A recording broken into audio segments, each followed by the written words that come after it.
اعوذ باللہ من الشیطان الرجیم بسم اللہ الرحمن الرحیم رب اغفر لی وتب علی انک انت التواب الغفور۔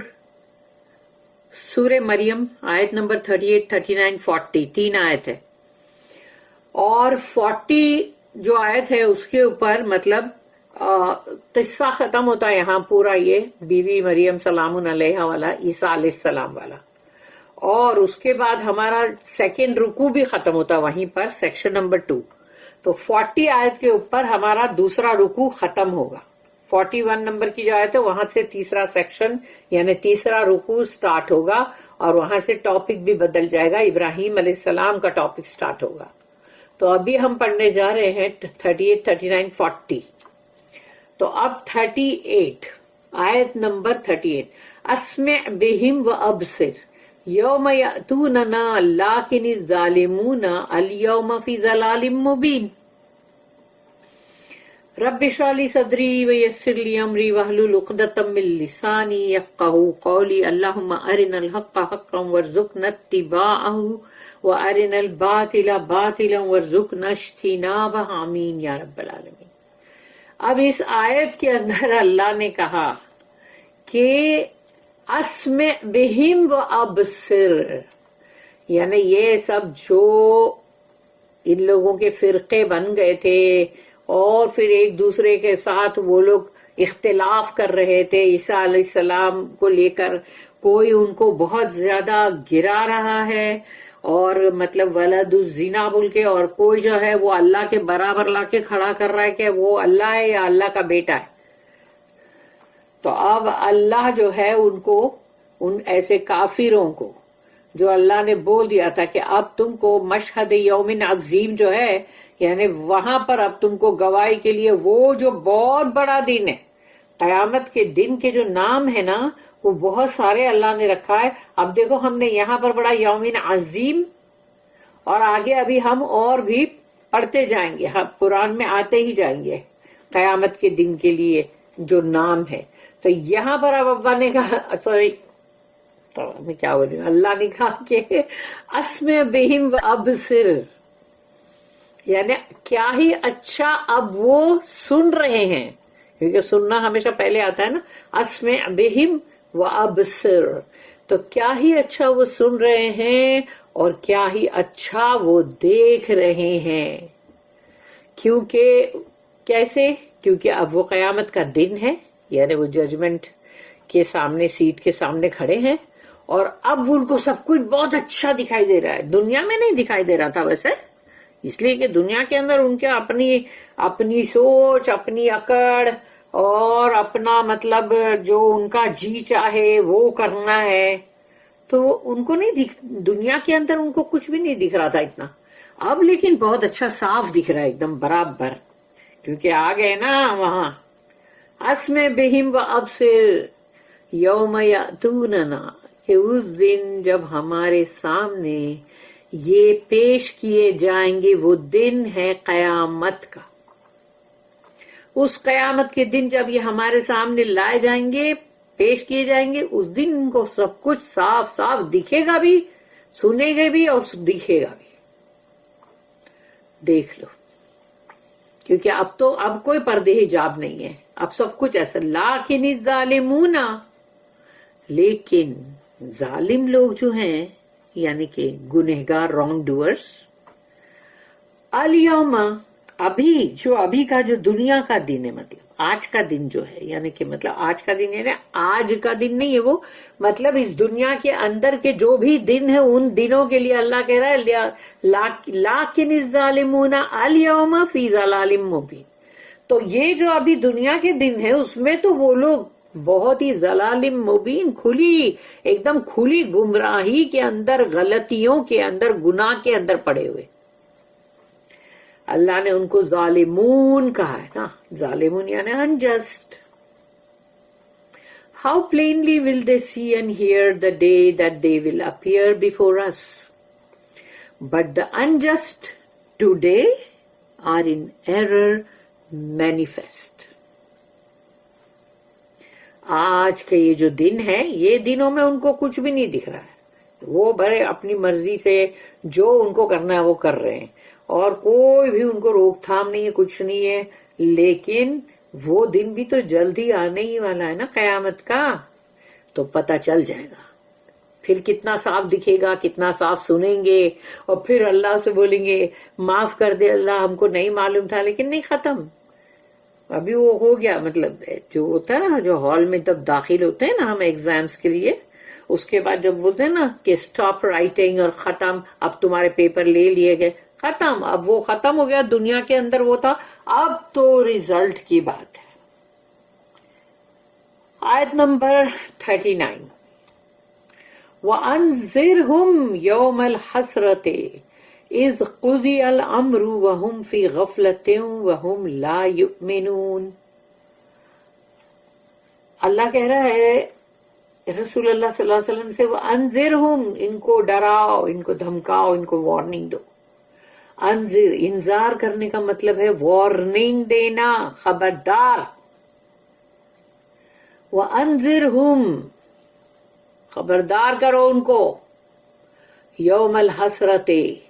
اب دیکھو اس دن کا، قیامت کے دن کا ایک اور نام آ گیا، یوم الحسرت، یعنی وہ حسرت والا دن. وہ حسرت والا دن کا مطلب کیا ہے؟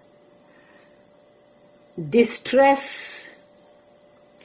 ریگریٹ، پچھتاوے والا دن. یہ حسرت جو ہے یوم الحسرت، یہ ہے پچھتانے والا دن، جو اس دن بندہ اتنا پچھتائے گا، اتنا پچھتائے گا، اور سوچے گا کاش میں نے دنیا کے اندر تمام اعمال صحیح کر لیے ہوتے، سن لی ہوتی بات. نہیں کرتا اپنی مرضی کا کچھ بھی، کیونکہ جس نے اللہ کے کلام کو رد کیا نا، وہ بھی کفر پہ آ جاتا ہے. کیونکہ تم نے رد کرنے کی ہمت کیسے، مجال کیسے تمہاری، کہ تم نے کیسے اللہ کی بات کو رد کیا. اس لیے بولتے خالی یہی نہیں ہے کہ تم کسی اور معبود کو سامنے بٹھا کے اس کی پوجا کرو، بلکہ قرآن کی ایک آیت کو بھی اگر تم رد کر رہے ہو تو اس کا مطلب ہی تم نے پورے قرآن کو رد کر دیا ہے. تو اگر اللہ کے فرما بردار بندے ہیں تو ان کو تو قرآن کی ہر بات کو سنیں گے اور فالو کریں گے، سنیں گے اور فالو کریں گے، پڑھیں گے اور فالو کریں گے. انکار نہیں کریں گے نا وہ اس میں سے کسی چیز کا بھی، اور اپنی زندگی کو اس طرح ہی جئیں گے جیسے کہ اللہ نے قرآن میں کہا ہے. پھر کوئی غلطی چھوٹی موٹی ادھر ادھر ہو جاتی تو اس سے جلدی سے توبہ استغفار کرتا ہے بندہ. لیکن بندہ اگر قرآن کی بات کو جانتے سوچتے سمجھتے رد کرے تو اس کا کیا بولا جائے گا بھائی. وَأَنذِرْهُمْ يَوْمَ الْحَسْرَةِ، انذار کرو ان کو، خبردار کرو اس دن کا جس میں کہ مطلب ڈے آف ڈسٹریس ہے، وہ بہت ریگریٹ اور بہت ہی پچھتاوے کا دن ہے. وہ اس کا دن پچھتاوے کا دن کا نام آ گیا اس کو. اِذْ قُضِيَ الْأَمْرُ، کہ جب اللہ چکا دے گا تمام معاملات، ان کے تمام معاملات جو ہے قضیہ، چکا دے گا اللہ، کہ جو بھی کیا تھا دنیا میں، غلط کیا تھا تو غلط کے حساب سے چکا دے گا اللہ، اور صحیح کیا ہے تو پھر نیچرلی صحیح کے حساب سے چکائے گا نا، وہاں تو وہ دے گا نا، ریوارڈز دے گا بھائی. تو وَهُمْ فِي غَفْلَةٍ، اور یہ تھے غفلت کے اندر، یعنی بھولائے بیٹھے تھے. وَهُمْ لَا يُؤْمِنُونَ، اور وہ ایمان نہیں رکھتے تھے. وہم، اور وہ لوگ لا یؤمنون، نہیں ایمان رکھتے تھے. ایمان رکھتے تو بات نہیں سنتے کیا؟ سنتے نا. But warn them of the day of distress, when the matter will be determined for behold they are negligent and they do not believe. دی حسرت کا جو دن ہے اس کے لیے کہا گیا سائز، یعنی آہیں بھرنے والا، سائنگ نساسے ڈالنے والا، ریگریٹس یعنی پچھتانے والا، ڈسٹریس یعنی بہت ہی دکھ اور تکلیف میں. اللہ ہم سب کو ان تمام چیزوں سے بچائے رب العالمین، کہ ربنا لا تجعلنا منہم، آمین. اور آیت نمبر 40 جو ہے اس میں اللہ نے کہا انا نحن نرث الارض ومن علیہا والینا یرجعون. دیکھ لو، انا یقیناً ہم، یہاں اللہ کہہ رہا ہے یقیناً ہم، انا نحنو، تو ایک تو انا کے اندر بھی ہم ہے کہ یقیناً ہم، اور پھر سے نانو ہے. نانو کا مطلب ہم، تو یعنی دو بار آئے کہ یقیناً بالکل ہم ہی. اس پہ اتنا یعنی سٹریس ڈالا گیا، اس بات کے اوپر زور ڈالا گیا. انا نحنو نرث الارض، اے زمین کے پوری، یعنی جو نریسو یعنی کہ مطلب جو اللہ کہہ رہا ہے یہاں پہ کہ ہم ہیں، ہم ہی ہیں صرف جو پوری زمین کے وارث ہوں گے. یہ وراثت زمین کی صرف ہم اور ہم یعنی ہمارے لیے وہ. انا نحنو نرث الارض، زمین کی وراثت ہماری ہے، ہم اس کے وارث ہیں. دنیا کے اندر لوگ بن جاتے ہیں نا وارث، کہ یہ ہماری زمین ہے، یہ ہماری دکان ہے، یہ ہمارا مکان ہے، یہ ہمارا بینک بیلنس ہے، تو تم اس سب کے وارث بنتے ہو. لیکن اللہ یہاں پر کہہ رہا ہے کہ نہیں، ہم ہیں اس کے وارث. ومن علیہا، اور جو کچھ بھی اس کے اوپر ہے، زمین پہ، زمین کے اوپر جو کچھ بھی ہے، سب کچھ کے وارث اللہ ہے. اللہ نے بول دیا، کیونکہ دیکھو دنیا کے اندر یہی ہوتا ہے نا کہ ایک جو بھی وراثت ہے تو وہ بندہ جب گزر گیا تو اب اس کی وراثت اس کی اولادوں کو ملتی ہے، پھر اس کے بعد یا اولادیں ہیں یا نئی اولادیں ہیں تو وہ بھائی بہن یا جو بھی ہے یعنی مطلب رشتہ دار میں چاچا ایسے سب کو ملتا ہے. تو اس طرح سے دوسرے کو جاتی ہے کہ نہیں جاتی ہے، ایک سے دوسرے کو، پھر دوسرے سے تیسرے کو، پھر تیسرے سے چوتھے کو. تو اللہ کہتا فائنلی ہم ہیں وارث، سمجھے، اور جو کچھ بھی اس کے اوپر ہے. ومن علیہا وَإِلَيْنَا، اور ہماری ہی طرف یرجعون، سب کو پلٹ کے آنا ہے. تو تم سب کو پلٹ کے ہماری طرف آنا ہے. یہ زمین بھی ہماری، اس کا سب کچھ وراثت بھی ہماری، اور اس کے اوپر جو کچھ تھا وہ بھی پورا ہمارا. پہلے شروع دن سے، جس دن سے سب بنایا اللہ نے کائنات، اس دن سے لے کے قیامت کا آخری دن جو ہے تب تک سب کچھ اللہ نے بتا دیا، وہ سب پورا اللہ ہی کا ہے. اور تم سب کو تو پلٹ کر آنا ہی ہے ہمارے پاس. آپ سوچ رہے تم سب کو پلٹ کے آنا، اس میں بہت بڑی دھمکی ہے، کیونکہ تم نے دنیا کو اپنا پرماننٹ ٹھکانہ سمجھ کے جتنے گال میل کرنے تھے کرے، جتنا جھوٹ سچ بولنا تھا بولا، جتنی چیٹنگ اور جتنی مکاری کرنی تھی، چال بازی، سازشیں، سب کیا تم نے اگر اس دنیا کے اوپر.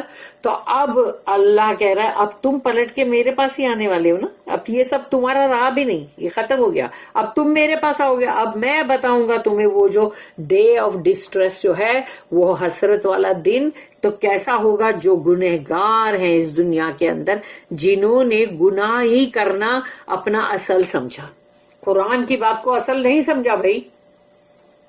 It is we who will inherit the earth and all being thereon. So to us will they all be returned. اس کی جو نوٹ ہے 2492، اس کے اندر مطلب وہ دیا ہوا حوالہ کے مطلب سورہ آل عمران کی آیت نمبر 180، پھر اس کی نوٹ 485، اور پھر جو سورہ ہجر ہے 15 نمبر، اس کی آیت نمبر 23، اس کی نوٹ 1964. یہ سب کے اندر اس کے جیسے ہی ہے، مطلب یہ سیم ٹو سیم، مطلب جو موضوع ہے اس کا سبجیکٹ ملتا جلتا. Material property passes from one two اندر. جتنی بھی انسان کی مٹیریل پراپرٹی یعنی کہ مطلب جاگیریں، گھر بار، زمین، جو بھی دولتیں، وہ سب ایک سے دوسرے کو جاتی ہے. When one dies، ایک جب مر جاتا ہے another inherits it، تو دوسرا اس کو مل جاتا ہے وہ وراثت. اللہ gives life and death، اللہ ہے جو زندگی بھی دیتا ہے اور موت بھی تو وہی دیتا ہے نا.